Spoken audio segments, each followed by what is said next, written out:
Ah oui, c'est officiel, l'Europe est à genoux. 2025 s'annonce encore plus rude pour le vieux continent. Suivez attentivement cette vidéo s'il vous plaît. Vous comprendrez les principales raisons pour lesquelles les puissances occidentales empêchent les pays africains de se développer correctement.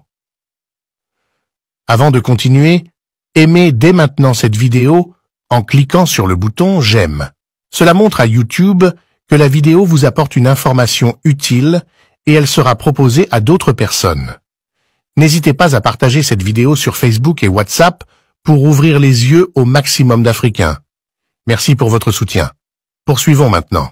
Oui, effectivement, à compter de 8 heures ce matin, heure de Kiev, les robinets ont été fermés. Alors, c'est un contrat entre Gazprom, la société russe, et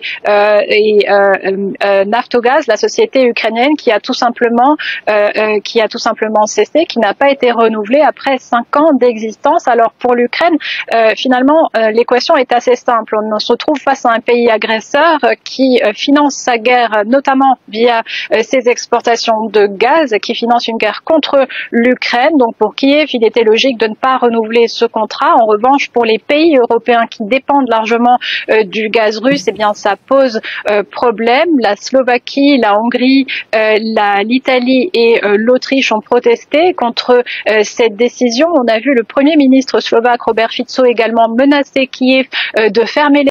Préparez-vous à serrer la ceinture car le transit de gaz russe via l'Ukraine vient officiellement de s'arrêter. Certains pays européens pris au piège de leur propre arrogance menacent déjà l'Ukraine de représailles car, oui, quelque part, sans ce transit, les membres de l'Union européenne qui se raccrochaient encore au gaz russe malgré les sanctions économiques vont devoir faire face à une réalité brutale. Depuis le sabotage des Nord Stream en mer Baltique, il ne reste plus que 2 choix.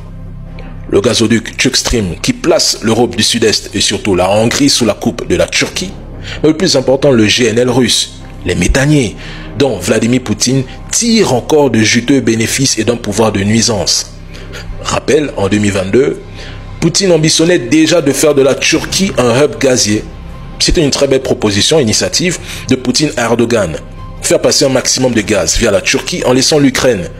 3 ans plus tard, ça se concrétise. Mais l'histoire ne s'arrête pas là.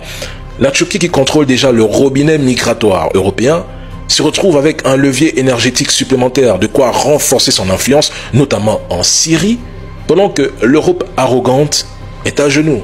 Et de l'autre côté du globe, en Atlantique, les supertankers de GNL américains sont prêts, tout comme leurs menaces tarifaires. Mais Donald Trump l'avait annoncé, vous en souvenez? Achetez notre gaz une fois investi en 2025 ou préparez-vous à payer des taxes. Oui, préparez-vous à voir vos factures exploser et la vie devenir encore plus dure, chers trolls. Bref, bon courage aux russophobes, car je vous le dis aujourd'hui, vous en aurez sérieusement besoin durant l'année 2025.